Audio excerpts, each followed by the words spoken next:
هبت كالريح كالريح كالريح قوية، شبت كالنار كالنار كالنار وضية. هبت كالريح كالريح كالريح قوية، شبت كالنار كالنار كالنار وضية.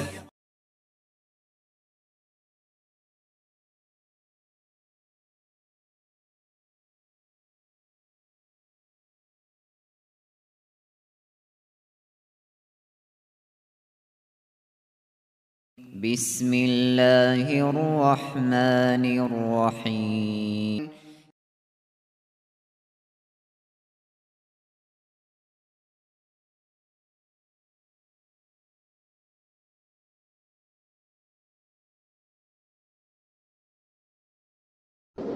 আসসালামু আলাইকুম ওয়া রাহমাতুল্লাহ। সম্মানিত দর্শক এবং শ্রোতা মণ্ডলী, আমাদের আজকের আলোচনার বিষয় হচ্ছে গাজওয়াতুল হিন্দের হাদিসগুলোর সঠিক ব্যাখ্যা সম্পর্কে। হাদিসে রয়েছে খোরাসান থেকে কালো পতাকাবাহী দল বের হবে, যাদের মোকাবিলা কেউ করতে পারবে না, আর তাদের পতাকা ইলিয়ায় বা বাইতুল মোকাদ্দাসে উড়ানো হবে। এর আগে তাদের কেউ থামাতে পারবে না।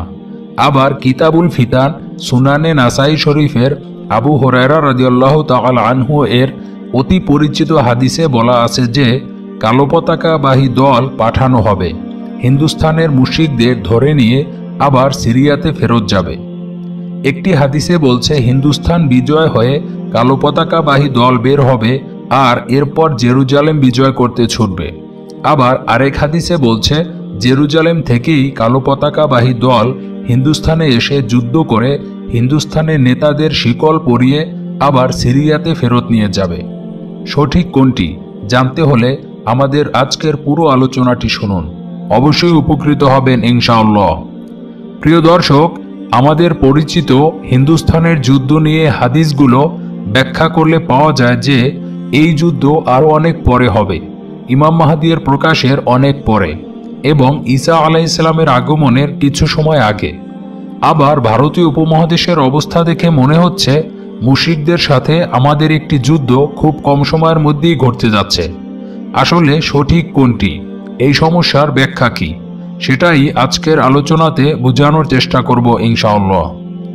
আমরা যখনই এই ভবিষ্যৎবাণী করা মর্যাদাপূর্ণ যুদ্ধের বিষয়ে ভাবি, তখনই আমরা হযরত আবু হুরায়রা রাদিয়াল্লাহু তাআলা আনহু এর হাদিস মনে করি, তার এই যুদ্ধে অংশগ্রহণের কথা চিন্তা করি এবং তাতে তার জানমাল দেওয়ার কথার প্রশংসা করি। সুনানে নাসাইতে হিন্দুস্তানের যুদ্ধ নিয়ে 3টি হাদিস আমাদের খুবই পরিচিত, আর নুয়াইম বিন হাম্মাদের আল ফিতান গ্রন্থের হিন্দুস্তানের যুদ্ধ অধ্যায়ের কিছু হাদিস আমাদের পরিচিত।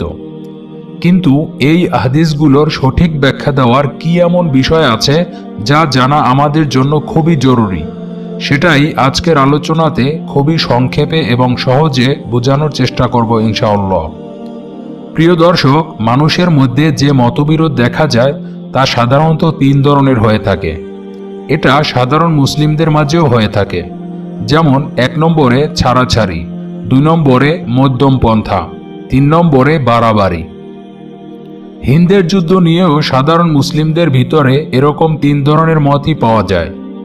এক প্রকার হচ্ছে যারা মনে করে এই যুদ্ধ হয়ে গেছে, ভবিষ্যতে আর কোনো যুদ্ধ হবে না বা হিন্দের যুদ্ধ হবে না। তারা এটি মনে করে তার কারণ হাদিসের অপব্যাখ্যা বা স্বার্থকেন্দ্রিক কোনো বিষয়। কারণ বর্তমান প্রেক্ষাপট অনুসারে ভবিষ্যতে এই উপমহাদেশে এরকম একটি জিহাদ হবে, এটি বলা মানে সে উগ্র মতবাদে বিশ্বাসী বা উগ্রবাদী। আবার হিন্দুস্তানের যুদ্ধ নিয়ে হাদিস দেখলেও তাকে জয়ীফ জাল বলে উপেক্ষা করে। আর অনেকে হিন্দের যুদ্ধের বিষয় বলেই না, বা বললেও উল্টা ব্যাখ্যা করে থাকে নিজেদের স্বার্থে। অনেকে হাদিসের যুক্তিও দেয় যে এই যুদ্ধ আরও আগেই হয়ে গেছে, তাদের জন্য আফসোস করা ছাড়া উপায় নেই। আরেক প্রকার মুসলিম মনে করে এটি হয়নি, তবে ভবিষ্যতে হবে, কিন্তু তা আরও অনেক পরে। এর পক্ষে তারা আমাদের পরিচিত সুনানে নাসাই, মুসনাদে আহমদ এবং আল ফিতান গ্রন্থের হিন্দের যুদ্ধ নিয়ে হযরত আবু হুরায়রা রাদিয়াল্লাহু তাআলা আনহু এর হাদিস পেশ করে বলে যে এই যুদ্ধটি যখন হবে তখন মুজাহিদরা ঈসা আলাইহিস সালামের সাথে সাক্ষাতের অনেক কাছে থাকবে। আর স্বাভাবিকভাবেই সবারই একই মত যে ইমাম মাহদীর আগমনের আগে তো আর ঈসা আলাইহিস সালাম আসবেন না। তাহলে এই যুদ্ধ ইমাম মাহদীর আগমনের পরেই হবে, আর হাদিস অনুযায়ী ঈসা আলাইহিস সালামের আগমনের কিছু আগে হবে। আর তখন যে কেউই বলবে যে হ্যাঁ, এই যুদ্ধ হতে আরও অনেক দেরি আছে এবং ইমাম মাহদীর আগমনের পরে বা আরও অনেক পরে হবে। কিছু মুসলিমরা মনে করে ইমাম মাহদীর নেতৃত্বেই এই হিন্দের যুদ্ধ হবে, কিন্তু হিন্দের যুদ্ধ নিয়ে যে আরও অনেক হাদিস রয়েছে তা 90% মুসলমানদের সহ বেশিরভাগ আলেমদেরই অজানা। সেগুলো দেখলে আমরা সহজেই বুঝতে পারব যে হিন্দুস্তানের যুদ্ধ আসলেই কোন সময় সংগঠিত হবে, কার নেতৃত্বে হবে, আর তখনকার প্রেক্ষাপট কেমন হবে। প্রিয় দর্শক, সর্বশেষ আর এক প্রকার মুসলিম জামাত মনে করেন যে আমাদের ভারতীয় উপমহাদেশের অবস্থার প্রেক্ষাপট অনুযায়ী এটি আমাদের একদমই সামনে। আর কয়েক বছরের মধ্যেই এই হিন্দুস্তানে মুসলিমদের সাথে মুশরিকদের একটি যুদ্ধ হবে। তারা হাদিস থেকে বলতে চাইলেও সেই অতি পরিচিত হাদিসকে ইঙ্গিত করে, কিন্তু সেই হাদিস ব্যাখ্যা করলে দেখা যায় হাদিসে যেই যুদ্ধের কথা বলা হয়েছে সেই যুদ্ধ আরও পরে বা ইমাম মাহদীর আগমনের অনেক পরে হবে এবং ঈসা আলাইহিস সালামের আগমনের কিছু আগে হবে। তারা জানে যে সামনে একটি যুদ্ধ রয়েছে এই হিন্দুস্তানের, কিন্তু হাদিস থেকে মিলাতে পারে না যে এটি কোন সময় কিভাবে হবে। এছাড়া হিন্দুস্তানের যুদ্ধ নিয়ে অন্য হাদিসগুলো না জানার কারণে তারাও দ্বিধাদ্বন্দ্বে পড়ে যায়। এক কথায় বলতে গেলে আবু হুরায়রা রাদিয়াল্লাহু তাআলা আনহু এর হাদিসের বলা সময়ের যুদ্ধ আর বর্তমান সময়ের প্রেক্ষাপট যেন একদমই মিলছে না। আসলে এত দ্বিধাদ্বন্দ্ব আর মতবিরোধের সমাধান কি? সঠিক ব্যাখ্যা কোনটি? কোন সময় এই হিন্দের যুদ্ধ সংগঠিত হবে, কার মাধ্যমে হবে, কিভাবে হবে? প্রিয় দর্শক, আসুন প্রথমেই আমরা সেই অতি পরিচিত হাদিসগুলো দেখে নেই এবং সেগুলো কোন সময়ের। 1 নম্বর হাদিস, হযরত আবু হুরায়রা রাদিয়াল্লাহু তাআলা আনহু বলেন, রাসূলুল্লাহ সাল্লাল্লাহু আলাইহি ওয়াসাল্লাম আমাদেরকে হিন্দুস্তানের জিহাদের ওয়াদা নিয়েছিলেন। যদি আমি ওই যুদ্ধের সুযোগ পাই তাহলে আমি তাতে আমার জানমাল ব্যয় করব, আর যদি আমি তাতে নিহত হই তাহলে আমি শহীদের মধ্যে উত্তম সাব্যস্ত হব, আর যদি আমি ফিরে আসি তাহলে আমি আবু হুরায়রা হব আজাদ বা জাহান্নাম হতে মুক্ত। সুনানে নাসাই হাদিস নং 3173। একই রকম বর্ণনা সুনানে নাসাই 3174 নং হাদিসেও এসেছে। নুয়াইম বিন হাম্মাদের আল ফিতান গ্রন্থের 1237 নং হাদিসেও একইভাবে এসেছে। 2 নম্বর হাদিস, হযরত আবু হুরায়রা রাদিয়াল্লাহু তাআলা আনহু থেকে বর্ণিত, রাসূলুল্লাহ সাল্লাল্লাহু আলাইহি ওয়াসাল্লাম একদা ভারতের আলোচনা করতে গিয়ে বলেন, তোমাদের পক্ষ থেকে একদল সৈন্য ভারতের বিরুদ্ধে যুদ্ধ করতে গেলে আল্লাহ তাআলা ভারতের বিপক্ষে তোমাদেরকে জয়লাভ করাবেন। তাদের সম্রাটকে শিকল দ্বারা বেঁধে বাইতুল মুকাদ্দাসে নিয়ে আসা হবে। তবে আল্লাহ তাআলা তাদের যাবতীয় গুনাহ ক্ষমা করে দিবেন। এরপর তারা পুনরায় ভারতে ফিরে গিয়ে শাসন ক্ষমতা চালাতে থাকবে এবং এ অবস্থায় হযরত ঈসা আলাইহিস সালামের আগমন হবে। হযরত আবু হুরায়রা রাদিয়াল্লাহু তাআলা আনহু উল্লেখিত হাদিস বর্ণনা করার পর বলেন, আমি যদি ভারতের সেই যুদ্ধ পাই তাহলে আমি আমার যাবতীয় সম্পদ বিক্রি করে রসদপত্র সংগ্রহ করার পর উক্ত যুদ্ধে শরীক হব। অতঃপর আল্লাহর সাহায্যে জয়লাভ করার পর আমি আজাদ আবু হুরায়রা হিসেবে ফিরে আসতাম। শাম নগরীতে আসার পর ঈসা ইবনে মারিয়াম আলাইহিস সালামের সাক্ষাৎ যদি পেয়ে যেতাম তাহলে তার নিকটবর্তী হয়ে বলে দিতাম, আমি কিন্তু আপনার সান্নিধ্যার্জন করতে পেরেছি হে আল্লাহর রাসূল। হযরত আবু হুরায়রার কথাটি শুনে রাসূলুল্লাহ সাল্লাল্লাহু আলাইহি ওয়াসাল্লাম প্রথমে মুচকি হাসলেও পরে কিন্তু হেসে দিয়ে বললেন, ভালো ভালো। আল ফিতান নুয়াইম বিন হাম্মাদ হাদিস নং 1236। হাদিস নম্বর 3, হযরত সাফওয়ান ইবনে আমর রাদিয়াল্লাহু তাআলা আনহু থেকে বর্ণিত, তিনি বলেন, তাকে কিছু লোক বলেছেন, নবীজি সাল্লাল্লাহু আলাইহি ওয়াসাল্লাম বলেছেন, আমার উম্মতের একদল লোক ভারতের বিরুদ্ধে যুদ্ধ করবে এবং আল্লাহ তাআলা তাদেরকে বিজয়ী করবেন। এক পর্যায়ে তারা ভারতের সম্রাটকে শিকল দিয়ে বেঁধে নিয়ে আসবে। আল্লাহ তাআলা তাদের যাবতীয় গুনাহ মাফ করে দিবেন এবং তারা শামের দিকে ফিরে যাবে। অতঃপর শাম দেশে হযরত ঈসা আলাইহিস সালামকে পেয়ে যাবে। আল ফিতান নুয়াইম বিন হাম্মাদ হাদিস নং 1239। প্রিয় দর্শক, এই তিনটি হাদিস আমাদের সকলেরই খুবই পরিচিত। হিন্দুস্তানের যুদ্ধের কথা বললেই এই হাদিসগুলো উল্লেখ করে থাকি। এখন এই হাদিস থেকে ব্যাখ্যা করে আমাদের কিছু তথ্য জানা দরকার যে এই হাদিসগুলো কোন সময়ে ঘটবে, এই হাদিসগুলো বাস্তবায়নের আগে ও পরে কি ঘটবে এবং আগে পরের অবস্থা কেমন থাকবে। আসুন আমরা এই হাদিসগুলোর ব্যাখ্যা জেনে নেই। 1 নম্বরে, হযরত আবু হুরায়রা রাদিয়াল্লাহু তাআলা আনহু এর প্রথম হাদিস থেকে বোঝা যায় হিন্দুস্তানের যুদ্ধ সম্পর্কে আমাদের নবী সাল্লাল্লাহু আলাইহি ওয়াসাল্লামের ভবিষ্যৎবাণী এবং সাহাবী হযরত আবু হুরায়রা রাদিয়াল্লাহু তাআলা আনহু এর সেই যুদ্ধে যোগ দেওয়ার ইচ্ছা এবং সেই যুদ্ধে রাসূল কর্তৃক বর্ণিত মর্যাদা পাওয়ার ইচ্ছা, এতে আর কোনো সময় বা ঘটনাকে ইঙ্গিত করেনি।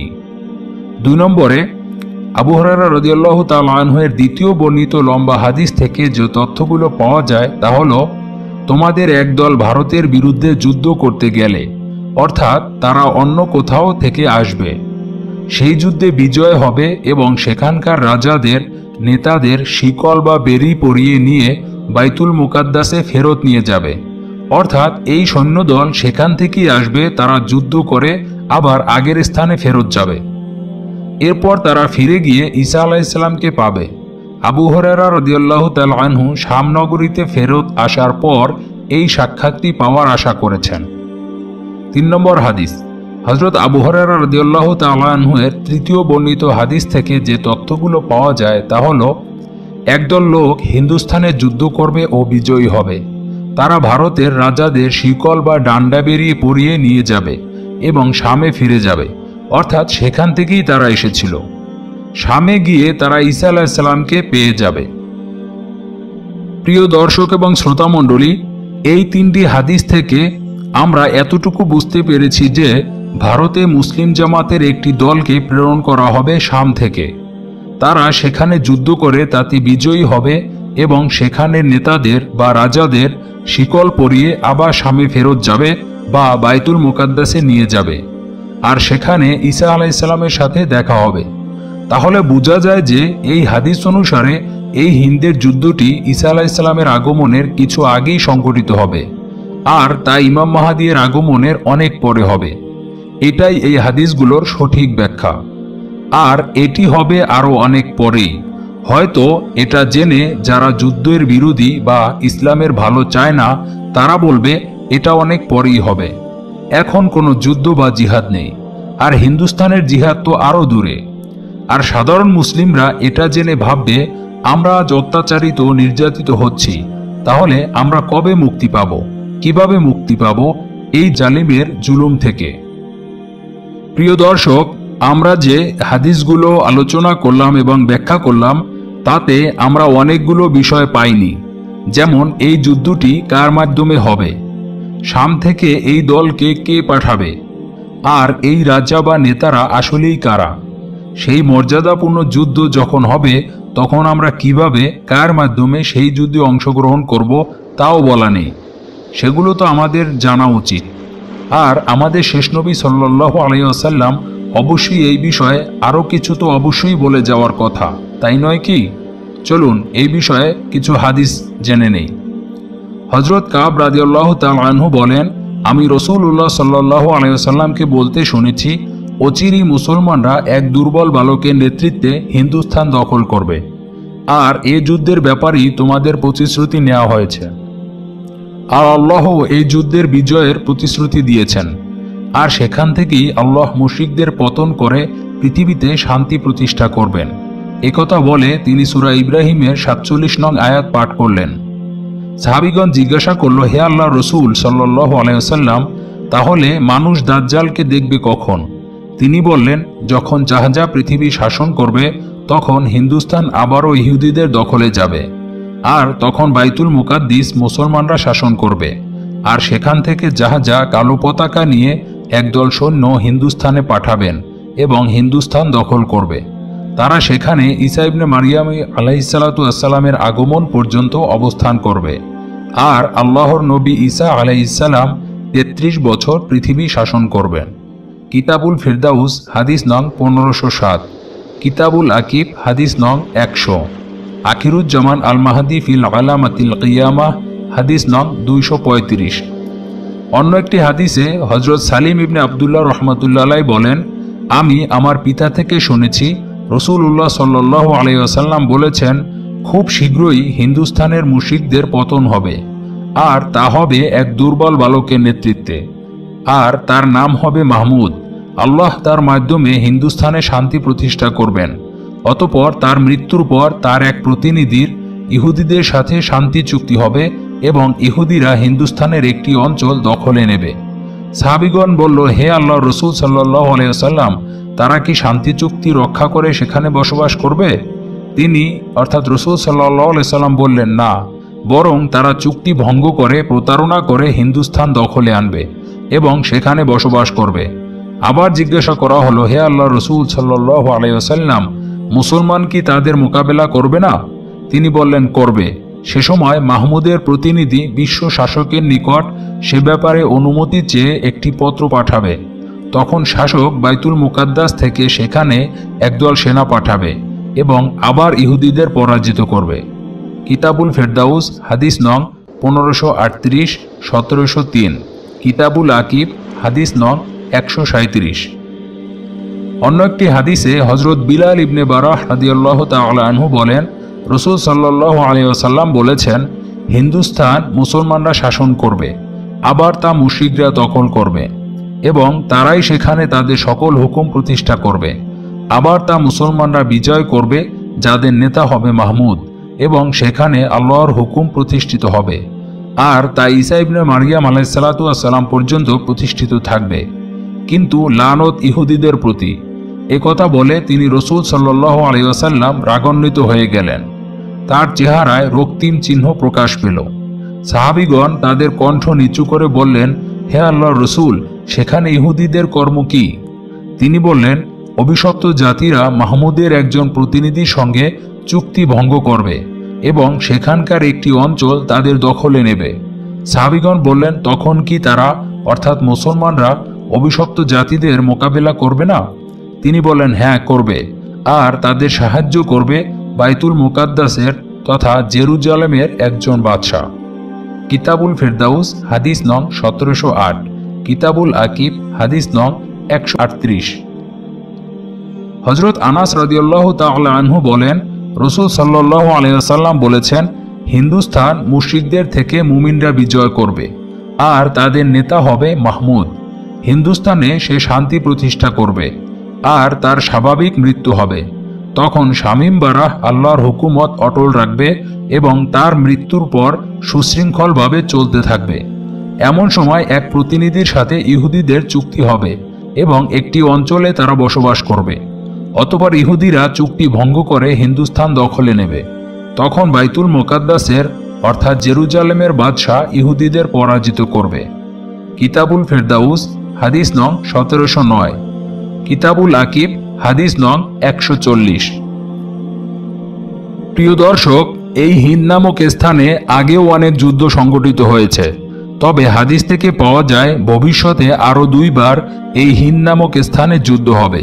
প্রথমটি হবে মুশরিক মূর্তি পূজারীদের বিরুদ্ধে ও তাদের চূড়ান্ত পতনও এই যুদ্ধের কারণেই হবে, যা হিন্দুস্তান থেকে মুশরিক মূর্তি পূজারীদের চিরতরে উৎখাত করে দিবে। ঠিক হুবহু সেরকম যেমনভাবে বলা আছে শাহ নেয়ামতুল্লাহের কাসিদাতে এবং আশ-শাহরানের আগামী কথন নামক ইলহামি কবিতাতে, আর তা খুবই কাছে এবং বর্তমান যারা শাসক আছে তাদের সময়তেই হবে।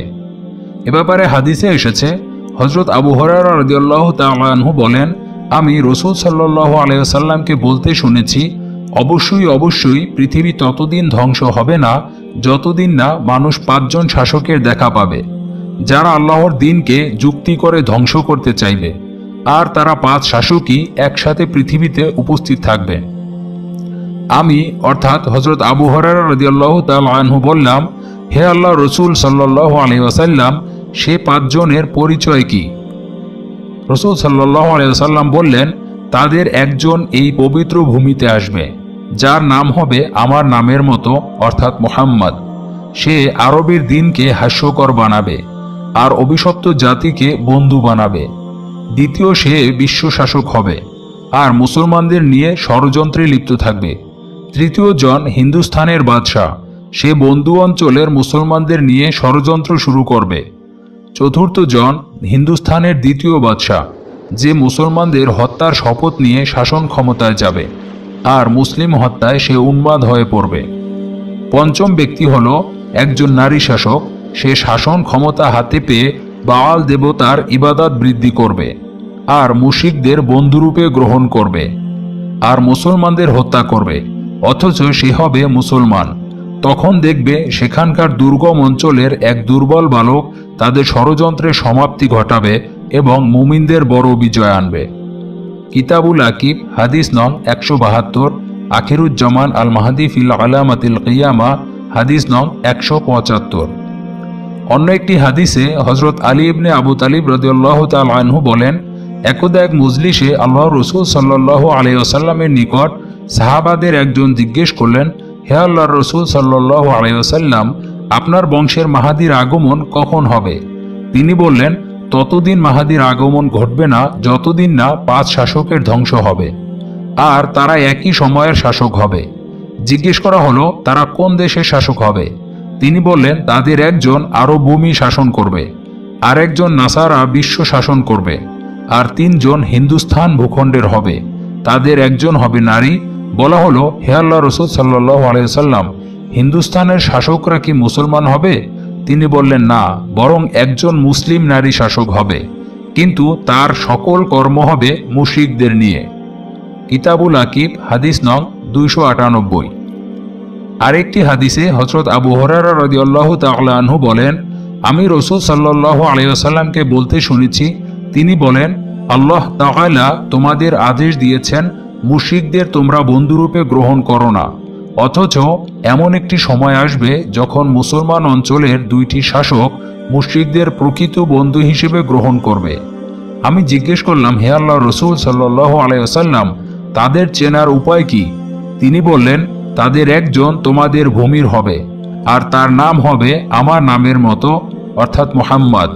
আর একজন হলো নারী, হিন্দুস্তানের ক্ষুদ্র অঞ্চলের শাসক হবে, আর তারা 2 জন একই সময়কালের শাসক হবে। আখিরুজ্জামান আল মাহদি ফিল আলামাতিল কিয়ামা, হাদিস নং 296। এই যুদ্ধটি ইমাম মাহদির আগমনের আগেই সংগঠিত হবে। আর হাদিস থেকে আমরা জানতে পারি, ইমাম মাহদির আগমনের সর্বোচ্চ সম্ভাবনাময় সাল হচ্ছে 1450 হিজরি বা 2028 সাল।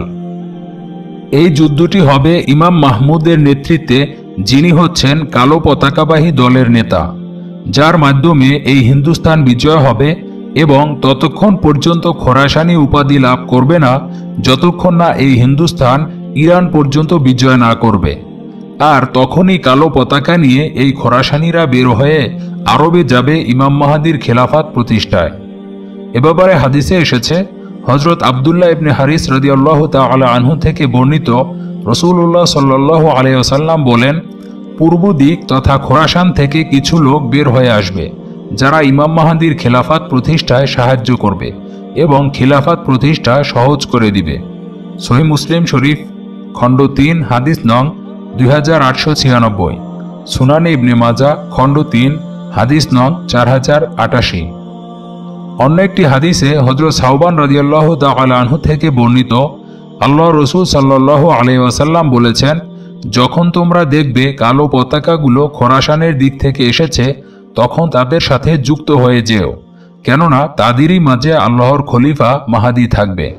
মুসনাদে আহমদ, হাদিস নং 277, কানজুল উম্মাল, খণ্ড 14, পৃষ্ঠা 246।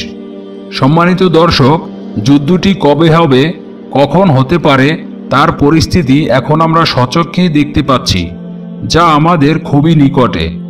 আর ভবিষ্যতে আরেকবার ইমাম মাহদি, ইমাম মাহমুদ এবং ইমাম মানসুরের মৃত্যুর পর বাইতুল মুকাদ্দাসের বাদশাহ ইমাম জাহজায়ের খেলাফতকালে কিছু বেঁচে যাওয়া ইহুদিরা, যারা ইমাম মাহমুদের এক প্রতিনিধির সাথে চুক্তির মাধ্যমে হিন্দুস্তানে বসবাস করতেছিল, তারা চুক্তি ভঙ্গ করবে, মুসলিমদের উপর অত্যাচার শুরু করবে এবং হিন্দের কিছু এলাকা দখল করবে। তখন তাদের সাথে মুসলিমদের আরেকটি যুদ্ধ হবে। ইমাম জাহজা জেরুজালেম থেকে পূর্বের কালো পতাকা নিয়ে একদল সৈন্য হিন্দুস্তানে পাঠাবেন এবং তারা হিন্দুস্তান আবারও দখল করবে। সেই যুদ্ধটিও হিন্দের এলাকাতেই হবে।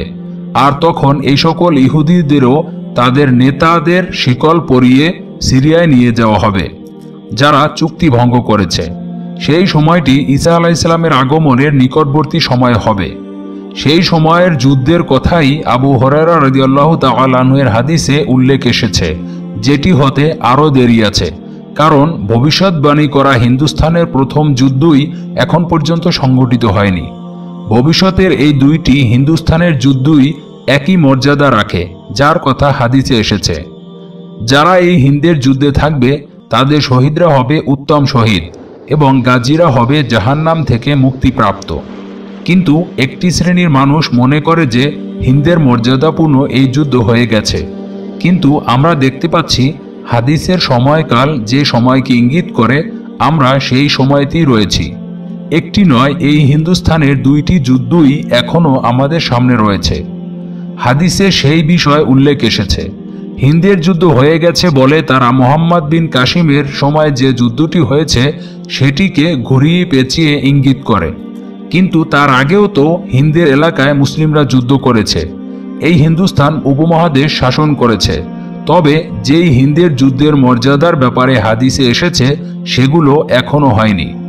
আরেকটি বিষয় এই যে সেগুলো সব হিন্দের যুদ্ধ নামেই ধরা হবে, কারণ সেই সকল যুদ্ধ হিন্দ নামক এলাকাতে হয়েছে বলে। কারণ ইতিহাস থেকে দেখা যায় জায়গার নাম অনুসারেই যুদ্ধের নামকরণগুলো করা হয়। আর ইতিহাস বলে মোহাম্মদ বিন কাসিমের নেতৃত্বে যে যুদ্ধটি হয়েছে সেটি সিন্ধের যুদ্ধ বা গাজওয়াতুস সিন্ধ। তাকে সিন্ধু বিজয়ের উপনাম এ কারণেই দেওয়া হয়েছে।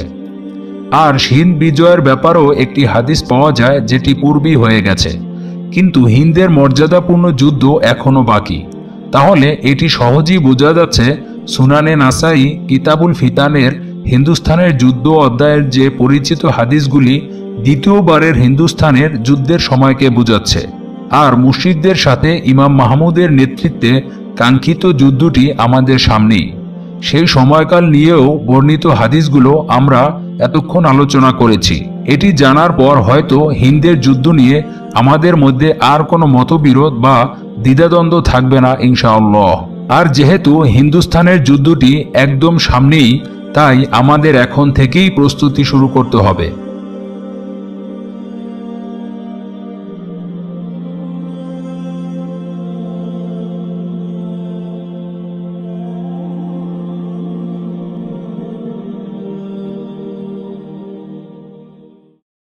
চলো চলো গজওয়ায়ে হিন্দে চলো, তাকবীর ধ্বনি তোলো ফের জিহাদি সুরে। চলো চলো গজওয়ায়ে হিন্দে চলো, তাকবীর ধ্বনি তোলো ফের জিহাদি সুরে। চলো চলো গজওয়ায়ে হিন্দে চলো, তাকবীর ধ্বনি তোলো ফের জিহাদি সুরে।